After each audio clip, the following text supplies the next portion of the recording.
కృష్ణా జిల్లా పెన్మలూరు గ్రామంలో చిన్నారులే పెద్దవారై వినాయక చతుర్థి వేడుకలను ఘనంగా నిర్వహించారు. కులమతాలకు అతీతంగా స్నేహితులందరూ కలిసి డబ్బులు సమకూర్చుకుని వినాయక చవితి వేడుకల్లో ఉత్సాహంగా పాల్గొన్నారు. వర్షాన్ని సైతం లెక్క చేయకుండా నిమజ్జనానికి వీరు చేసిన సందడి స్థానికులను అలరించింది.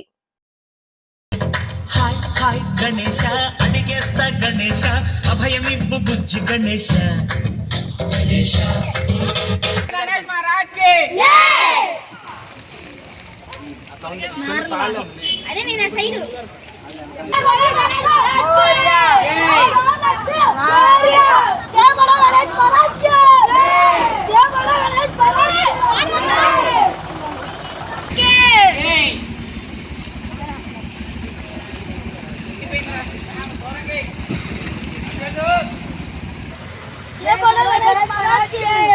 ఏ